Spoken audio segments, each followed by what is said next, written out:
Alright, welcome to my new channel. The purpose of this video today that I'm filming is to show people that building a PC really isn't that hard, and like why you really shouldn't hesitate to like put your CPU in and everything. So we're gonna get started today, assuming you have your motherboard ready, you have your CPU, and you have your RAM. These three are the main parts you want to get started with. So first of all, you want to make sure that your motherboard, the pins, it's all clean. There's nothing inside of it. I want to make sure every single hole in this is clean. Once you've made everything sure, once everything's good, put your motherboard on a flat surface. Check the pins on your CPU. They all should be lined up correctly. And you'll see this tiny little arrow over here, which indicates where you need to put it in. So what I'll do here is this latch right here, push it up, line the CPU up with this pin right here, this arrow right here, and whatever happens, you do not want to push it in. Just let it go in like that. To make sure it's in, just give it a little wobble. You can also look at it from the side to make sure it's in, like right here. There shouldn't be any ends popping out. And like once it's in, you should be able to push on it. It should feel completely solid. Once that, and let's say you're trying to put it in, but like it doesn't go in. Do not panic. Just pick it up, look at it again, line it up, just drop it in like that. It's that simple. You really don't, it's really not that hard. Now you push down on the latch and secure it. And that's pretty much it to putting in the CPU. It's not as hard as people think it is. Alright, so the next step is going to be installing the RAM. Here it is. I've got the Corsair Vengeance RGB Pro. This is the 16 gigabytes kit, which contains 2 sticks. Now, an important thing while installing your RAM is you want it to run in dual channels. So you always install the RAM further away from the CPU, further away from the CPU. So you're not going to be installing it over here. Rather, you're going to be installing one over here and one over here, never side to side, because you want it to be running in dual channel mode. Let's say you have 4 sticks of RAM, then obviously you're going to be installing all 4, but like it's recommended to have 2 on these kinds of motherboard.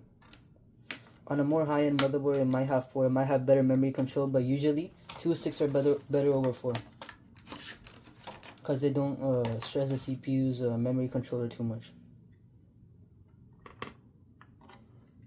Right, so let's line it up.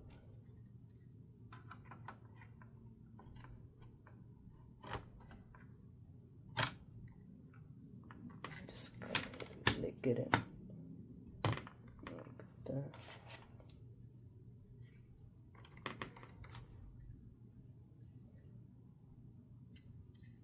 Now make sure it's lined up correctly, because this end is always longer than this one. So sometimes you might be trying to fit it in like this and it won't go in, and you wonder what's the problem. Just flip the RAM to the other side. It's gonna go straight in.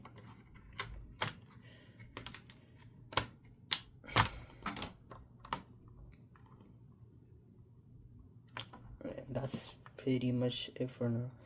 This is the base of your computer. This is what you're gonna get. Always gonna start with the CPU and the RAM.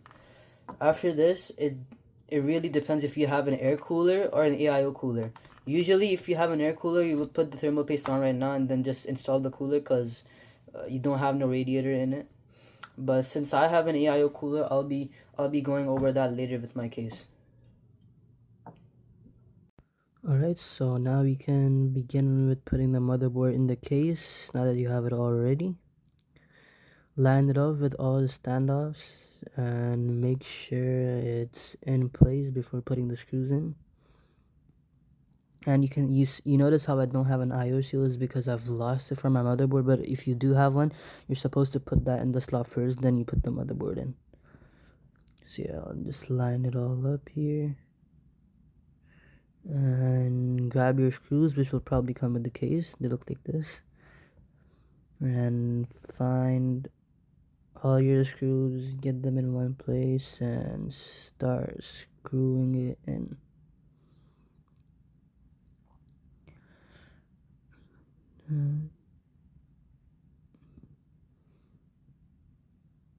Yeah, all the screws should come with the motherboard. All of them for the motherboard. I mean the case, sorry. Alright, so I'll just speed this part up because it's just boring. And yeah, that's pretty much it.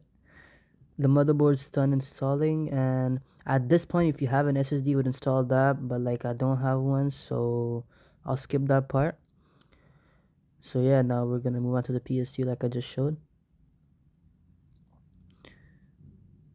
And flip the case over to install your PSU. Make sure the back panel's off. It goes in that little basement over there at the bottom. And I'll speed this part up. Just install the PSU, connect all your motherboard cables, the 24 pin, the 8 pin CPU cable. And when you're done connecting everything, all that you need, you're gonna start with the thermal paste on your CPU.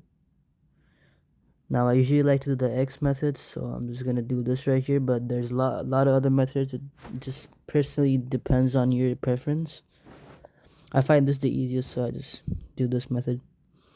For the power supply, you have to look if it's modular or non-modular. If it's modular, then you get to pick what cables you're using. If it's non-modular, then you really don't get to pick. It's a bit more of a mess. Alright, so I'm gonna start with my AIO cooler. Some people might have a air cooler, which is different, so refer to the manual how you install that. For everyone, this is gonna be different, so I'm not gonna get into too much detail with this. Just make sure you peel off this sticker, which is on every single AIO, I think, and I'm gonna just skip this part.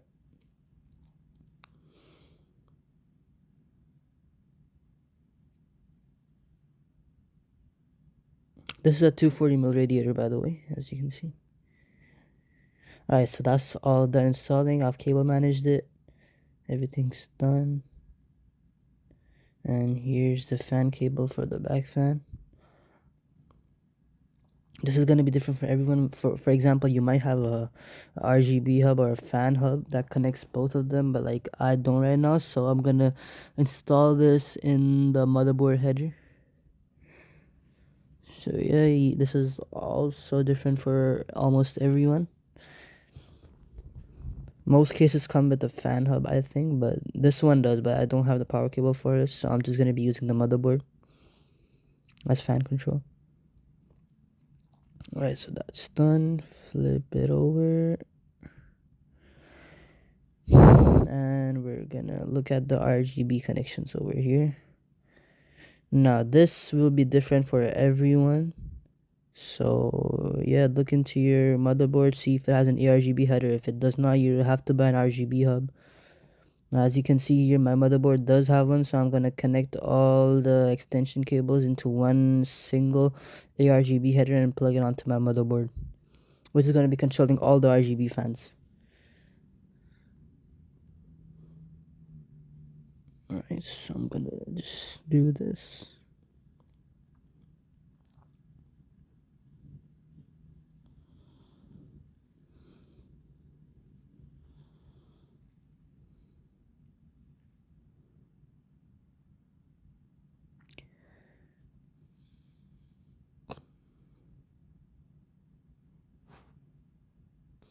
Alright, I'm gonna speed this up real quick, and we're all done. So, now that everything is done, you've checked everything, all motherboard cables are in, the CPU cables in. Now you're gonna move on to the final step, which is installing the graphics card. Now, as you can see, I've got two PCIe cables here, 8 pin each, but this depends.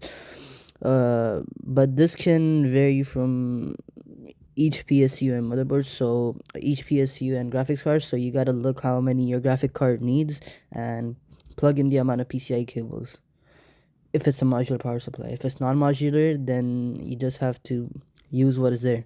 So make sure you look at how many pins your graphic card uses and how many your PSU comes with, because you cannot be running this on one less power cable. It's just impossible. Alright, so I'm just gonna install the graphics card here real quick. Right, and now that's almost done. Just plug in the power cables right here. And it's complete. Make sure it makes the clicking noise, otherwise it's not gonna power up.